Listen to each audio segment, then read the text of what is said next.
disadvantages of division, social and political division in the society, disunity.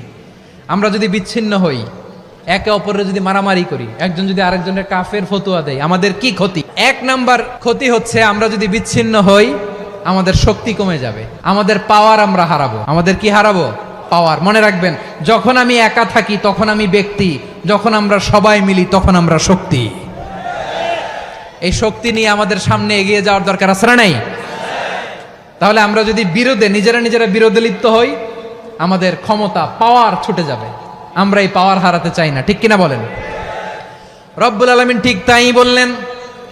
রব্বুল আলামিন বললেন, খবরদার, ওয়াতিউল্লাহ ওয়া রাসূলাহু ওয়া লা তানাযাউ ফাতাফশালু ওয়া তাযহাবা রিহুকুম ওয়াসবিরু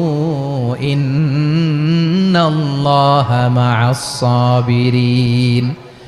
আল্লাহর আনুগত্য করো, নবীর আনুগত্য করো, কিন্তু খবরদার নিজেরা বিরোধে লিপ্ত হয়ো না, নিজেরা মারামারি করো না, তাহলে তোমাদের শক্তি কমায় দিবে কে? ফাতাফশালু, তোমরা সাহস হারাবা, ওয়া তাযহাবা রিহুকুম, তোমাদের শক্তি কমে যাবে, পাওয়ার কমে যাবে।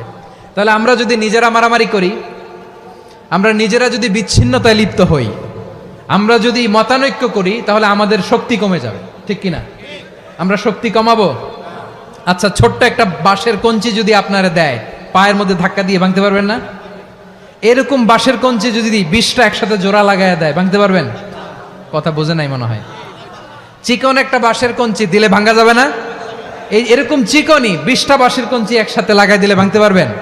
কারণ যখন আমি একা থাকি তখন আমি ব্যক্তি, যখন আমরা সবাই মিলি তখন আমরা শক্তি। আমরা যেন শক্তি না হারাই। আমরা বিরোধে লিপ্ত হলে আমাদের শক্তি কমে যাবে। এই হচ্ছে 1 নম্বর ডিসঅ্যাডভান্টেজ।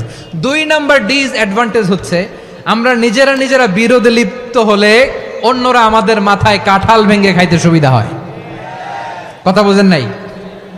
আমরা যদি বিরোধে লিপ্ত হই, তাহলে পরাশক্তিগুলোর সুবিধা, তখন আমাদের কাউকে দিতে হবে ট্রানজিট, কাউকে দিতে হবে সেন্ট মার্টিন, কাউকে দিতে হবে দেশের অর্ধেক। চিল্লায় বলো ঠিক কিনা? নিজেদের প্রবলেম সলভ করার ক্যাপাসিটি আমাদের আর থাকবে না।